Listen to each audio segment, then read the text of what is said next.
Hello everyone and welcome to the Tailored Acres YouTube channel.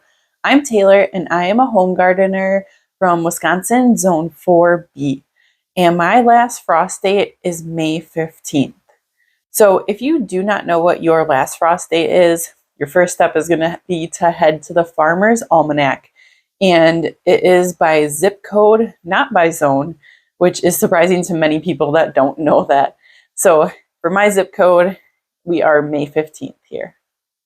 I do have another video that details my seed starting setup, and I'll put that in a link below.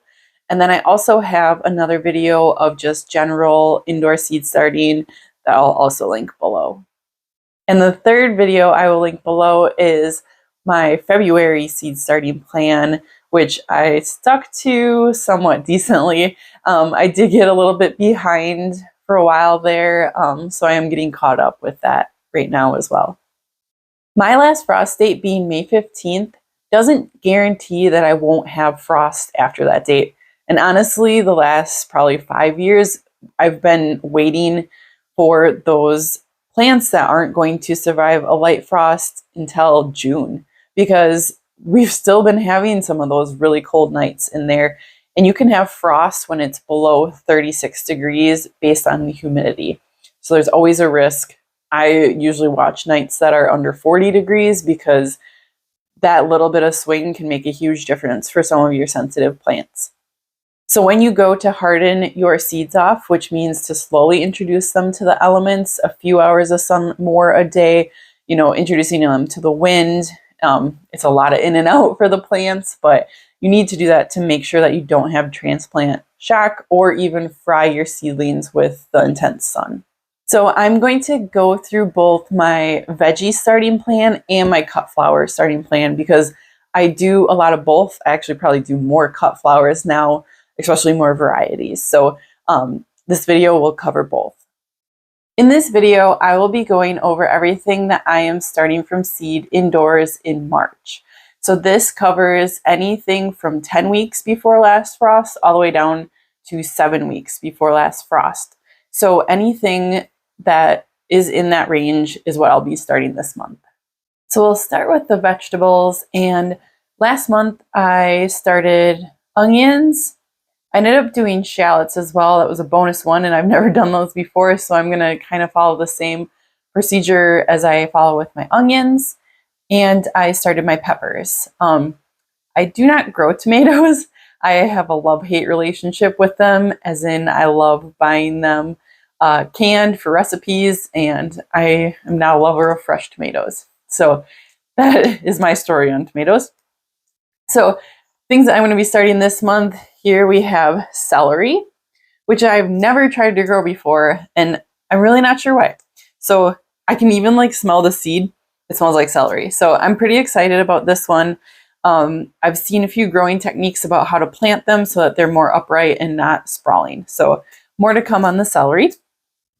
And this one I'm going to plant at 10 weeks. It says you can go between 8 and 12 weeks. So then at 8 weeks, I am going to be planting brassicas. So that is my broccoli, Brussel sprouts,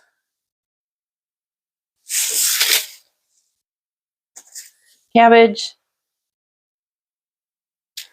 and kale. And the reason I'm starting these so early is because I am going to transplant them out about 4 weeks before my last frost, weather permitting. So they do not mind cold temperatures, especially the kale that could probably survive our winters here, especially this last winter. So those may need a little bit of frost protection, but they're pretty cold hardy. So I'm starting those early, and they'll get transplanted out early as well. And then the last vegetable I have is ground cherries. Now, fair warning, ground cherries, they're not invasive per se, but they create so many seed. There's no way you can pick all of these, and they end up getting eaten by birds, and they'll be pretty much everywhere in your yard. I probably wouldn't grow them, but they are my son's absolute favorite thing that we grow. They are delicious. You can make pies and jams, and in addition to eating them fresh. And then you can also seed save from them and you'll have them forever. So those are the vegetables for the month of March. Next up, we have cut flowers, and there are a lot. So I'll try to keep this as short as possible, but also give you good details and point out some of my favorite varieties. So we'll start with the ones that we're going to start around 10 weeks. I believe I talked about snapdragons in my last video. I kind of chickened out a little bit on the cold flower method for them, but I am still going to start them a little bit early, and I am still going to follow the cold weather method if I'm able to with our weather here, depending. So we have 3 varieties that I'm going to plant, and this deluxe tall snapdragon is one that I've planted the last few years. It's great. It was an affordable pack of seeds. It will last you like forever. I think there was 800 seeds in here. That's a lot. So that was a good investment, but I'm not going to plant any of those this year because I have a Johnny's Potomac custom mix here that I'm going to plant instead. So that's going to be my mix variety that I plant for snapdragons this year. I also have an early sunrise Potomac mix. And I have a ivory F1. These were my absolute favorites, but the thrips did find them. So I'll be doing a little bit more proactive treatment for the thrips this year. So that's the snapdragons. Then we also have delphinium, and this I just got from either Walmart or Home Depot. And I did grow some from seed last year. They're absolutely beautiful. But I think they'll look even better in mass, so I'm going to plant some more of those. And I may or may not use those as cut flowers. I'm not quite sure yet. All right, then we have a new one for me this year, which is Dusty Miller. And this is a new brand or whatever variety of Dusty Miller. So this one will be interesting. I am very interested to see how this works out. And I'll definitely let you guys know what I think. And then the last one that we're starting at week 10 is the Verbena bonariensis. And I've never grown this one before, but I see it like in everyone's garden. And at first I was super turned off by them because they're so like stringy and just a tiny little poof of flowers on top until I saw it in a bouquet. And then I was absolutely sold. And I know the pollinators love these as well. So I think that these are probably going to go into my landscaping and hope that the rabbits don't love them. So that will be a new one for me this year as well. Then we are moving on to week 9. And this is a new one for me here. This is a new feverfew Virgo, and it is a little bit more of like a little puffball. I did grow the Magic Single, which we'll go over later. But the Virgo is started earlier, which I thought was really interesting. So we'll be starting those. And those are cold hardy as well. So I will be treating those as a cool flower. And I do actually, some of them in my garden did survive winter so far. So fingers crossed that they can make this final freeze thaw push over the next few months. And then the last ones for week 9 that we're going to start are Rudbeckia. And I think I mentioned that I was going to start these in January. It never happened. And I think we're probably actually better off that we didn't start them that early. Some of these say 5 to 7 weeks before last frost for these annual versions. So I may even be starting them a little bit later than I'm even saying in here. But then this Rudbeckia Cherokee Sunset, I've done this the last few years. They're beautiful flowers, and they did come back for me as a perennial. I did look in the garden this weekend, and I think that they are going to come back, but we'll see. But those are beautiful. The rabbits love them, so they need to be somewhere protected. So I have the Cherokee Sunset again, and then I have Indian Summer from Johnny's. And I have Cherry Brandy. So both of those annual varieties, well, they're annuals up here anyway, are new to me this year. But they're nice big flowers, and I think they'll look great in the bouquets. Okay, are you guys ready for it? We're on to week 8. and this is the big week. And there's actually not a whole lot of specific plants that we're starting. It's just there's a lot of varieties in these plants that I can't live without. So we have the scabiosa. I have Fama White and Fama Blue, and they're both from Johnny's here. So I'm going to be starting some of those, and they did say 6 to 8 weeks on the back. For some reason, I thought these were earlier.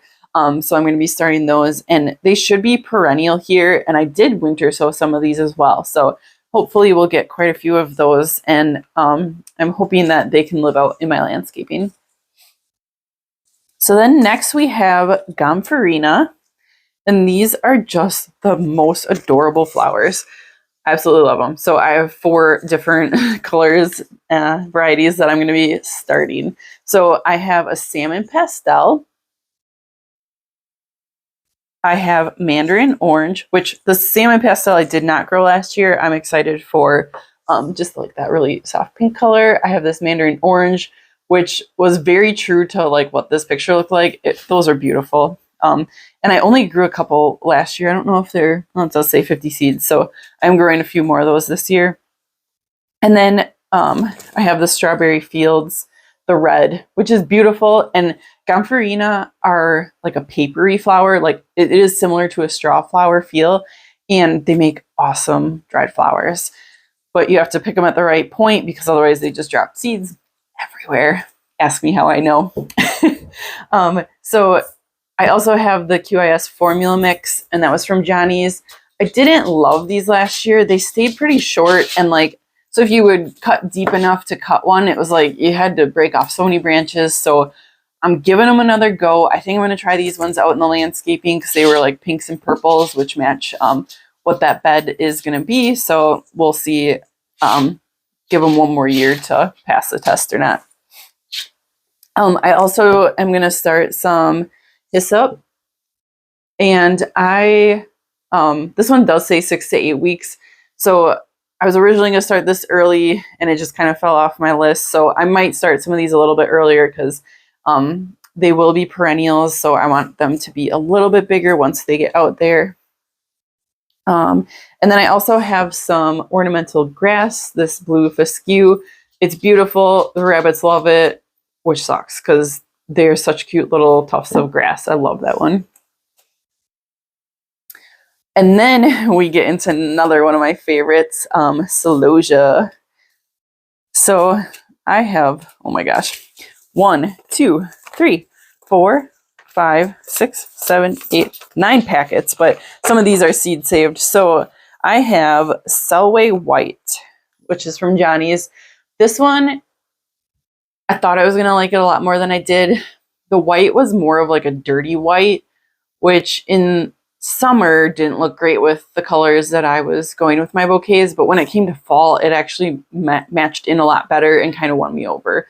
And the plants were super healthy. They produced a lot. So I am going to grow those again this year. And then we have flamingo feather. And I've been seed saving on these for a couple years.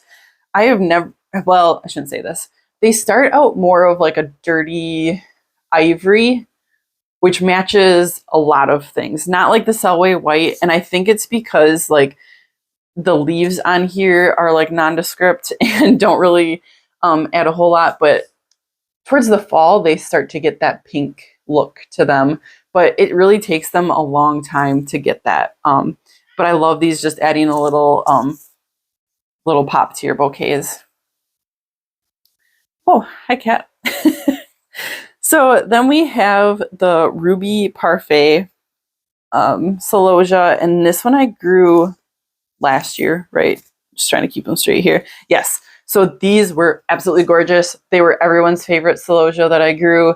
They were just the most like vibrant, stunning, ruby, like fuchsia almost color.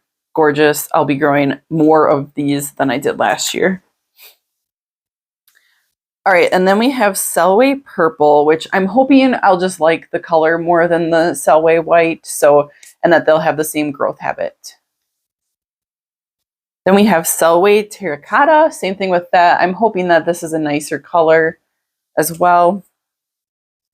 And then I'm not sure how to say this one, sylphid, something like that. It's like a little poof, and I thought those were really fun, so I'm going to give that one a try. They are like a little bit of a bigger mass, so we'll see how I do incorporating that into the bouquets this year. So we have that for celosia, and then we have mahogany splendor hibiscus. This stuff is, I don't know, just like the most bizarre, crazy plant. So I am going to grow these in my landscaping this year. I did grow them in my landscaping last year as well. They are an annual. They do not flower, but they are the most beautiful purplish red color. So for fall bouquets, which is when they're like ready to pick, you're gonna knock those seeds over. They go in beautifully with all those fall colors. I was a little bit confused on how to incorporate them into my bouquets at first, but I think I kind of got it figured out on the end and like kind of tucking them below instead of like having them pop out. So those I'll be growing a few more of. I think I'm only going to do like 4 plants because they literally get massive. I'll see if I can find a picture for you guys. Sorry about the cat. I can never do anything alone here. So then last for, oh, not quite last. Second to last thing for the 8 weeks is the asters. So I've grown this salmon Jana aster for the last few weeks. Gosh, this cat is driving me nuts. Okay, so now he's knocking off. Okay, we'll take a pause here and get rid of the cat. He just wants to say hi, I think. He's a very sweet boy. Okay, anyway, back to the asters. So we have salmon Janina. I don't know how to say that. Sorry. These are gorgeous. That picture does not do them justice. They're beautiful. They last forever in the vase. Such a gorgeous color. I had some of these in my landscaping last year and they did great. So I plan on doing more of that this year. I also have silver and violet. Thought these had another name to them, but jewel-toned aster variety. So these were from M.I. Gardener. They were really nice last year. I do suffer from rust, I believe, on these plants, so they're very short-lived, which is unfortunate. The flowers, though, in the vase last forever, so you get a very short window of them, but they're kind of fun, so I think I'm just going to start a few to stick in the landscaping. And then the last one for week 8 is I got a common sage, and I'm hoping to use this for cut flower purposes, but if that doesn't work out, it would be great for sage for an herb. Okay, so we're on to week 7 now. So this is the Magic Single Feverfew. These are gorgeous little daisy-like flowers. One of my favorite things that I grew last year. I have a new one that is Pink Shades Paper Daisies, and it's kind of like a straw flower look. So, but I thought it was a really nice color, so I'll be starting those. Then we have Sunball Crispidia. I've never grown these either before, but they're cute little yellow balls and great cut flowers. Or, dried flowers, also great cut flowers. So then we have Cosmos for the last things that we're going to be starting here. And you can also direct seed these, but in Wisconsin, it gives us a nice little bonus head start for our climate up here. So I have Blush Cupcakes Cosmos, and this one I did seed save, so we'll see if they stay true. We have Dwarf Purity White. These were beautiful little flowers from last year. And then we have Afternoon White, which I've heard is everyone's favorite white Cosmo, and we'll be doing quite a few of these in hopes that they work well for us. We'll also be doing Cupcake Blush, which I think is probably the same as the other ones, but we will find out. And then these are also just such a workhorse. They bloom super early. They're usually my first cut flower to bloom, and they go all the way to frost. No need for succession planting or anything. They're absolutely beautiful. I love these ones so much. And I've been seed saving, so I have a ton of seeds in there. And then my last one is this Black Magic Cosmos, and they're like super rare. This comes with 4 seeds. So I think that I'm going to try to start them inside, but I'm going to do a lot more research on these first. I'll probably do a separate video on how I managed to get these to germinate and plant it out. So those will be fun too. All right, so if you're still with me, we have a lot going on this month, and I hope that this was helpful. Let me know, give me some feedback on it if you'd like to see anything different for April is our next month. So good luck on everything that you're seed starting. Hopefully this gives you some new ideas and things to try. That's it for today. All right, take care.